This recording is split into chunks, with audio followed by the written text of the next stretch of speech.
السلام عليكم ورحمة الله وبركاته. إن الحمد لله نحمده ونستعينه ونستغفره ونعوذ بالله من شرور أنفسنا ومن سيئات أعمالنا. من يهده الله فلا مضل له ومن يضلله فلا هادي له، وأشهد أن لا إله إلا الله وحده لا شريك له، وأشهد أن محمدا عبده ورسوله. أما بعد فإن خير الحديث كتاب الله، وخير الهدي هدي محمد صلى الله عليه وسلم. شر الأمور محدثاتها، وكل محدثة بدعة، وكل بدعة ضلالة، وكل ضلالة في النار. قال الله تبارك وتعالى في كلامه المجيد: أعوذ بالله من الشيطان الرجيم. وإذ ابتلى إبراهيم ربه بكلمات فأتمهن قال إني جاعلك للناس إماما قال ومن ذريتي قال لا ينال عهد الظالمين. اللہ سبحانہ و تعالیٰ کے لیے ہر طرح کی تعریف باقی بزرگی و برتری لائق و زیبا ہے. تمام انبیاء علیہ الصلوۃ والسلام، خصوصاً سید الانبیاء خاتم النبیین رحمۃ للعالمین محمد اکرم صلی اللہ علیہ وسلم پر بے شمار درود و سلام نازل ہو. معزز بزرگوں، نوجوانوں اور خواتین اسلام، اللہ کے فضل و کرم سے ہم نے نماز عید الاضحیٰ ادا کیا. اللہ رب العالمین کا یہ ہم پر تحصیل احسان ہے. یاد رہے اس مناسبت سے کچھ باتیں آپ کو بتانے کی کوشش کی جائے گی. عید کا تصور ہمارے پاس اور دوسرے مذہب میں ہے، اس کے درمیان بہت بڑا فرق ہے. دوسرے مذاہب اور اسلام میں عید کے تصور میں بہت بڑا فرق ہے. لوگ عید کو کھیل کو اور تماشا سمجھتے ہیں، لیکن اسلام میں اسے کھیل کود اور تماشے کا ذریعہ نہیں بتایا، بلکہ ان موقعوں کا رسول اللہ تبارک و تعالیٰ کی بارائی، اللہ رب العالمین کی کبریائی بیان کرنے کا حکم دیا گیا.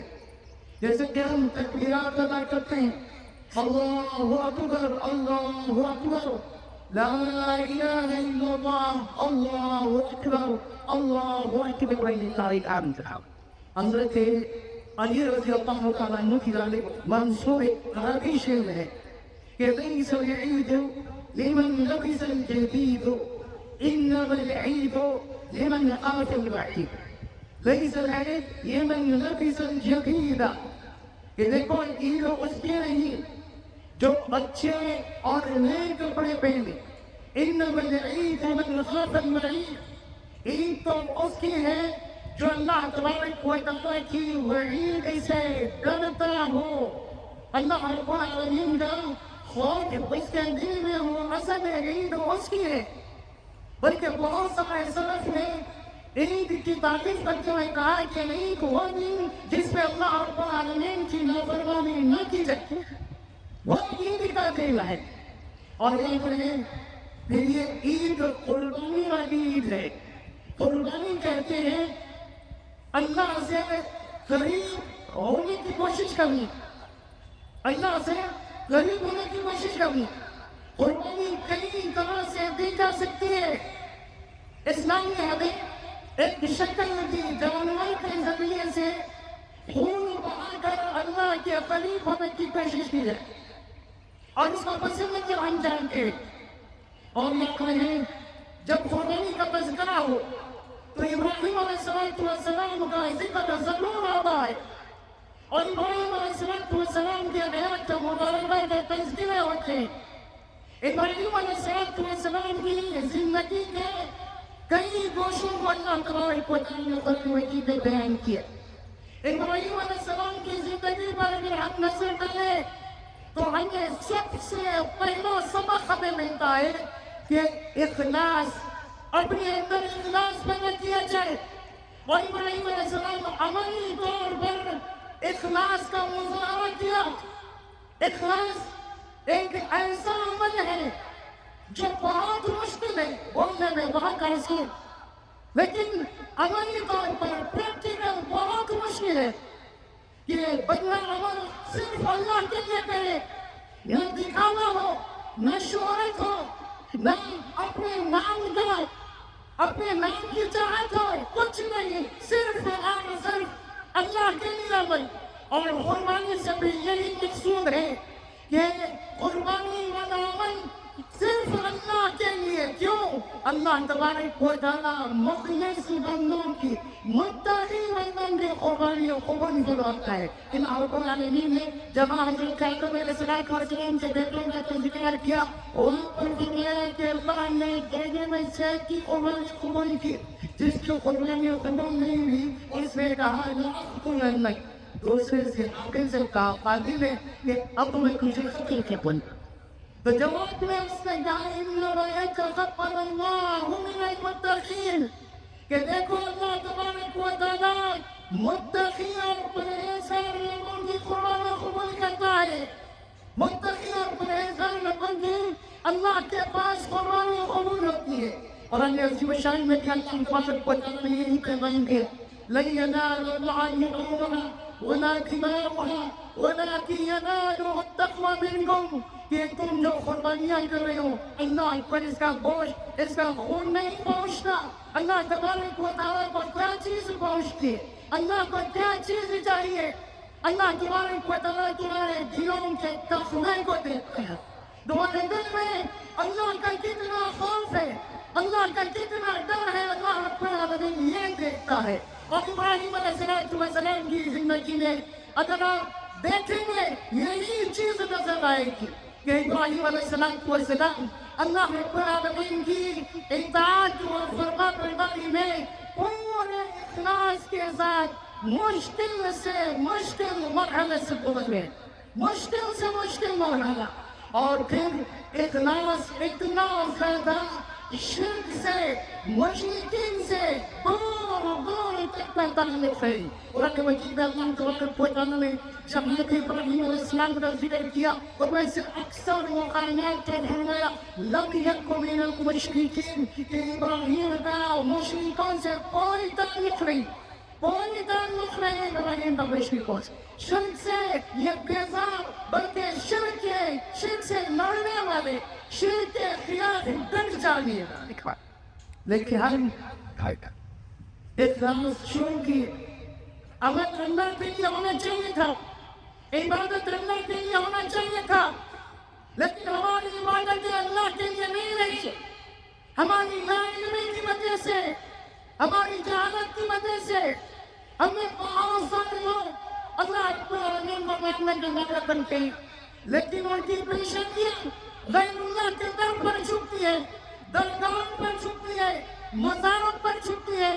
ہم اللہ رب العالمین کو قادر مانتے ہیں، اللہ رب العالمین کو رازق مانتے ہیں زبانی طور پر، لیکن جب رزق کا معاملہ آ جائے کہ ہم اللہ رب العالمین کو چھوڑ کر اوروں کے در پر رزق تلاش کرتے ہیں. کوئی بندے نواز کا نعرہ لگاتا ہے، کوئی غریب نواز کا نعرہ لگاتا ہے.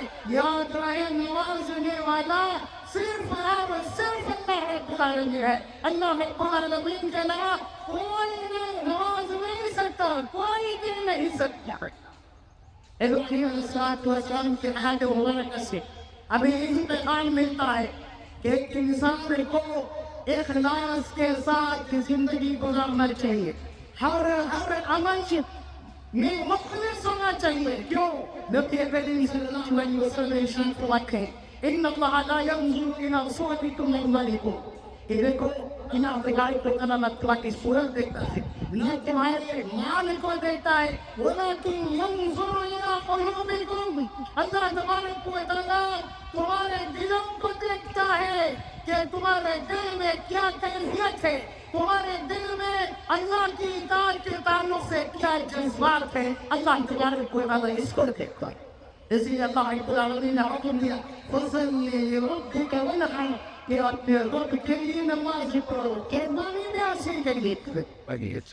نبی کریم صلی اللہ علیہ وسلم سے ایک صحابی نے سوال کیا کہ اللہ کے رسول ایک شخص جہاد کرنے نکلا ہے, بڑی بہادری سے لڑا ہے, لیکن اس کے اس جہاد کے لیے نکلنے میں اور لڑنے میں دو چیزیں مقصود ہیں اس کے سامنے, ایک اجر مل جائے اور دوسرا نام بھی ہو جائے. اجر مل جائے نام بھی ہو جائے. تو نبی کریم صلی اللہ علیہ وسلم نے فرمایا اسے کچھ نہیں, اسے کچھ نہیں ملنے والا. بار بار سوال کرنے پر آپ صلی اللہ علیہ وسلم نے فرمایا ان اللہ لا يقبل من العمل الا ما كان خالصا له وابتغي فيه وجهه. اللہ تبارک و تعالی اسی عمل کو قبول کرتا ہے جو خالص اللہ کے لیے کیا گیا ہو اور اللہ کی رضا چاہیے نہیں ہو. اگر جہاد کے لیے بھی نکلا اور اس کے نیت میں کوئی اور چیز میں شامل ہو جائے تو کیسے باتیں ہو پاس. لیکن آپ ہماری زندگی دکھاؤ تماشا شہرت دنیا تک بھی انہی چیزوں میں گزر رہی ہے, انہی چیزوں میں. دیکھتے پاہے بلاوین و فرمانی قلن و صلاتی و نصفی و محیائی و مماتی للہ رب العالمین کہ آپ کہیں کیجئے کہ میری نماز, میری قربانی, میرا مرنا, میرا جینا, یہ ساری کی ساری چیزیں اللہ رب العالمین, ساری کی ساری چیزیں اللہ رب العالمین. یاد رہے اخلاص سے چکے ہو ہم اپنے اعمال میں اخلاص نہ اپنے دھیان کے اصلاح اگر ہم نہ کریں, اللہ کے رقم کو اپنے دین میں جگہ نہ کر, اس کی نسان دنیا میں بھی ہوگا آخرت میں بھی ہوگا. اللہ تبارک و تعالی جب بندوں کو جہنم میں داخل کر دے گا, جہنم میں داخل کر دے گا تو جہنم سے نکلنے کی ایک صورت یہ ہوگی کہ لوگ ان کی سزا نکلنے کر جہنم سے نکلے اور یہ کتنا عرصہ ہوگا کسی کو نہیں نکلو. ایک دوسری صورت کہ نبی کریم صلی اللہ علیہ وسلم کی سفارش کے ذریعے سے جہنم سے چھٹکارا ملے, نبی کریم صلی اللہ علیہ وسلم کی سفارش سے. اور کوئی یہ دعویٰ نہیں کر سکتا کہ نبی کریم صلی اللہ علیہ وسلم جس کی سفارش کریں گے ان میں سے میں نے کوئی دعویٰ نہیں کر سکتا, کوئی دعویٰ نہیں کر سکتا.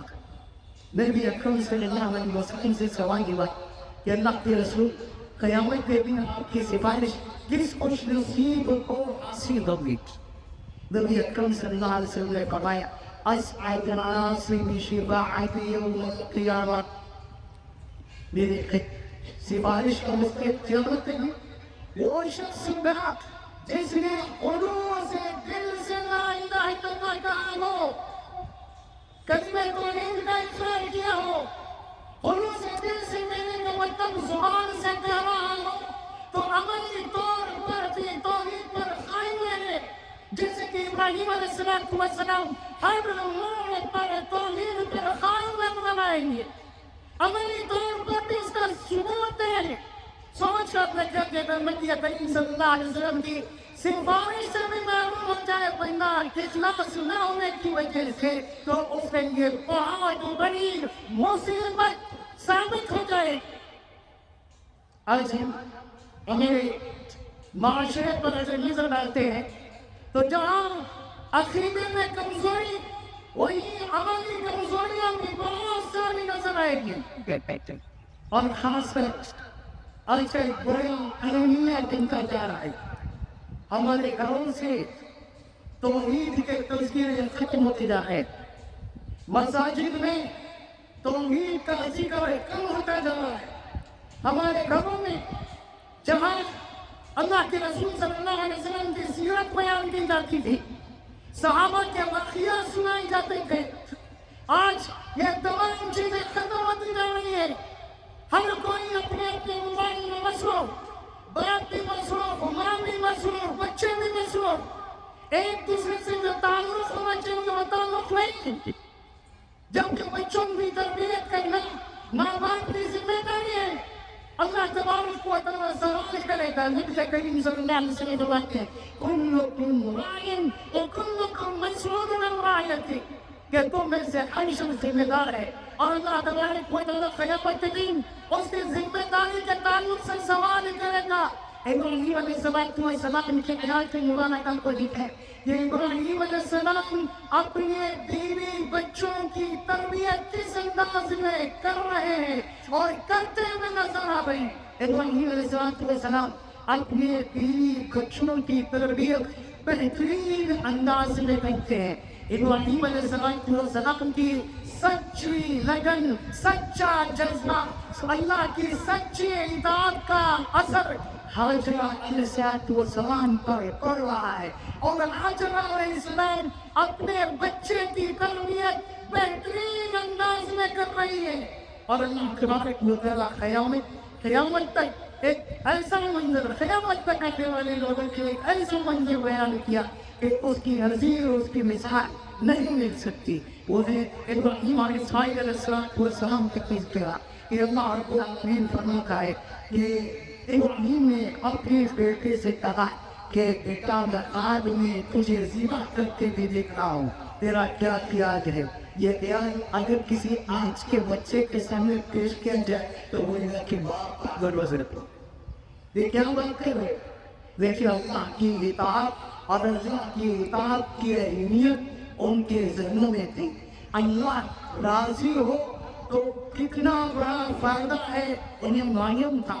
وَإِذْ مِنَ اللَّهِ أَكْبَرُ اللہ کے غضب کی کوئی چیز ہوتی انہیں بچے تھے ان کے ذہنی میں تھی بات. اس لیے بیٹے نے کہا کیا کائنات کے لیے اتم دیا جرا ہے وہ کر گزری ہے. اللہ رب العالمین فرماتا ہے فَإِذَا أَسْلَمَا دونوں راضی ہوتے.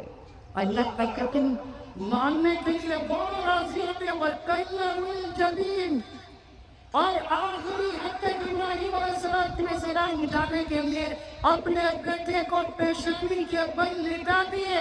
باپ بھی تیار ہے اللہ کی رضا حاصل کرنے کے لیے بیٹا بھی تیار ہے. اللہ تبارک و تعالیٰ فرماتا ہے وَنَادَيْنَاهُ يَا إِبْرَاهِيمُ قَدْ صَدَّقْتَ الرُّؤْيَا إِنَّا كَذَلِكَ نَجْزِي الْمُحْسِنِينَ.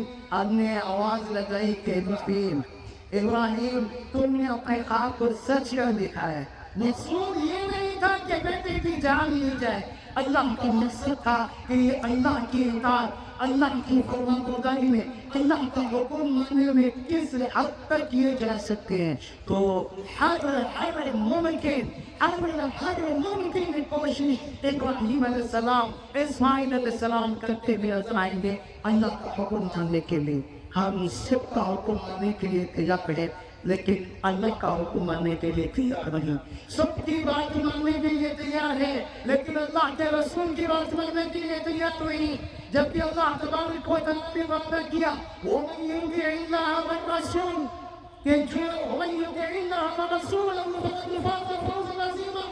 کہ جو اللہ کی اور اس کے رسول کی بات چلے گا اسے بڑی کامیابی مل گئی. بڑی کامیابی قیامت کے دن ملنے والی. اور قیامت کی دن وہ کامیابی کیسے ملے گی؟ اللہ تبارک و تعالیٰ جہنم سے بچا کر جنت میں داخلہ دے گا. جنت میں داخلہ دے گا. یہی سب سے بڑی کامیابی ہے. لیکن ہمیں کامیابی کے تصور کو بالکل پلٹ دیا. یہ سمجھ رہے ہیں کہ اس جان روزہ زندگی میں کسی طرح سے دھوکہ دے کر لوگوں کو لوٹ کر سون کر تباہ کر کسی طرح سے ہم مالدار بن جائے ہم اچھی شان والے بن جائے اور اسی کو کامیابی ساتھ میں غلط رہے کامیاب نہیں. یہ دھوکہ ہے دھوکہ. انسان جتنا ظلم کرے گا قیامت کی بھی حساب دینا پڑے گا. جتنا لوگوں کا مال حلقہ کا قیامت کے دن اللہ تبارک و تعالیٰ مظلوموں کے مال دلائے گا.